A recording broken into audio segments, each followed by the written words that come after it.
Hello my dear students, आज का हमारा जो टॉपिक है दैट इज डेटा प्रोटेक्शन। और इसमें हम सबसे पहले पढ़ेंगे इंटेलेक्चुअल प्रॉपर्टी राइट्स।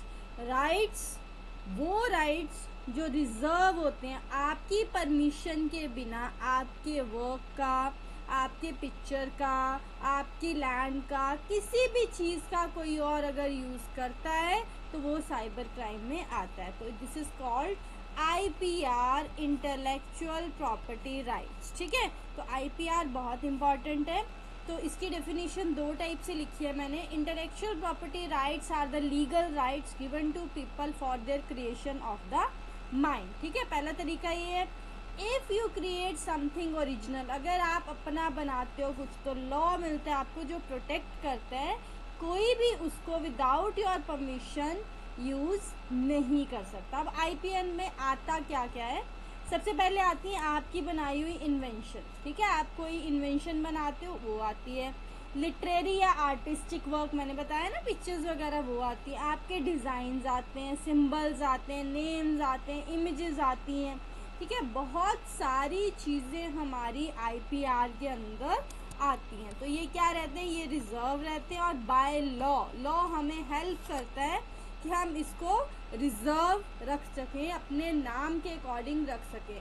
वो क्या होना चाहिए, मेनली ओरिजिनल होना चाहिए, हमारा अपना होना चाहिए। किसी और का लेके हम उसको IPR में इंक्लूड नहीं कर सकते। अब क्यों इम्पॉर्टेंट है IPR?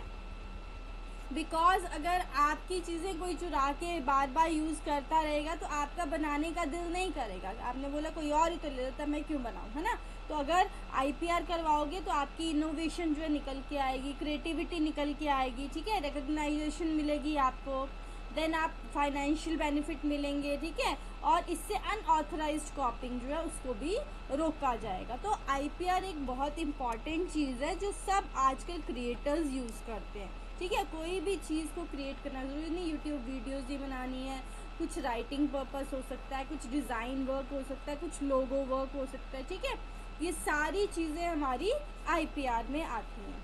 तो फीचर्स देखते हैं IPR की। फीचर्स क्या हैं? Exclusive right to the owner, owner के पास राइट होते हैं। टाइम बाउंड प्रोटेक्शन होती है। ठीक है, अब मैं इसको अगर किसी को ट्रांसफ़र कर दूं तो पहले मेरे को उसके सारे राइट्स जो है उसको हैंड ओवर करने पड़ेंगे, तभी वो सारी चीज़ें उसके नाम के अकॉर्डिंग चलेंगी। ओके, तो these are the features of IPR। अब टाइप्स देख लेते हैं जो आपके सिलेबस में दिए। मेन 3 टाइप्स हैं। First is copyright. कॉपीराइट क्या है कि जैसे आप बुक्स हैं उसको प्रोटेक्ट कर सकते हो, म्यूज़िक को प्रोटेक्ट कर सकते हो, मूवीज़, पेंटिंग्स और कोई सॉफ्टवेयर जो आपने बनाए हैं आप उसको प्रोटेक्ट कर सकते हो। वो किसकी हेल्प से करते हैं? कॉपीराइट। आपको क्या मिलता है? कॉपीराइट मिलती है। जैसे अगर किसी और की लिखी हुई पॉइंट जो है वो आप उसकी परमिशन के बिना कॉपी नहीं कर सकते। Then patent. पेटेंट मिलते हैं आपकी इन्वेंशंस पे। ठीक है, और कुछ टाइम के लिए मिलते हैं, लाइक 20 ईयर्स, 25 ईयर्स, दोबारा से आपको करवाना पड़ता है। ठीक है, ये कहाँ मिलते हैं? आपकी नई मशीन या कोई नई टेक्नोलॉजी आप लाए हैं तो उसके लिए आपको क्या मिलता है? पेटेंट मिलता है। देन आता है आपका ट्रेडमार्क। ट्रेडमार्क एक वो सिंबल है जो आपके ब्रांड के लिए आप यूज़ करते हो, किसी लोगो के लिए यूज़ करते हो, किसी वीडियो के लिए यूज़ करते हो। ठीक है, आपकी कंपनी का लोगो, आपकी क्रिएशन का लोगो जो है वो हमारा ट्रेडमार्क होता है। तो ये है मेरी types of intellectual property rights. समझ आ गई होंगी आपको। अब हमें इसे सेव कैसे करना है, प्रोटेक्ट कैसे करना है? तो सबसे पहले अपना IP जो है उसको रजिस्टर करवाओ। अपनी जो इन्वेंशंस हैं उनके पेटेंट्स लो, कॉपीराइट्स लो, ट्रेडमार्क्स लो। ठीक है, रजिस्ट्रेशन जो है हमेशा होनी चाहिए अगर आपने कुछ नई चीज़ बनाई है। लीगल प्रोटेक्शन के लिए आप क्या कर सकते हो? अगेंस्ट जो है वो एक्शन ले सकते हो। अगर किसी ने आपकी चीज़ कॉपी की है, मिसयूज़ की है, तो आप एक्शन ले सकते हो। ठीक है, आप केस फाइल कर सकते हो क्योंकि आप जो है उसके क्या हो, लीगल अथॉरिटी है आपके पास, तो आप उसके खिलाफ जो है फाइल केस कर सकते हो। ठीक है, ठीक है, तो कोई केस फाइल कर सकते हो, सॉरी। तो कुछ भी वर्क जो है विदाउट परमिशन आपके अगर होता है तो आप ये सब चीज़ें कर सकते हो।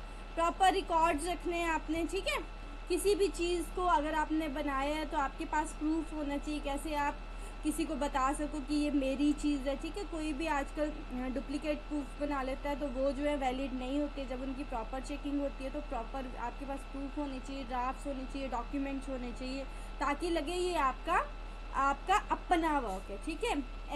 एग्रीमेंट्स और लाइसेंस जो है वो होने चाहिए, एनडीए का एग्रीमेंट होना चाहिए, लाइसेंस एग्रीमेंट होनी चाहिए, ताकि कोई भी आपका डेटा यूज़ ना कर पाए।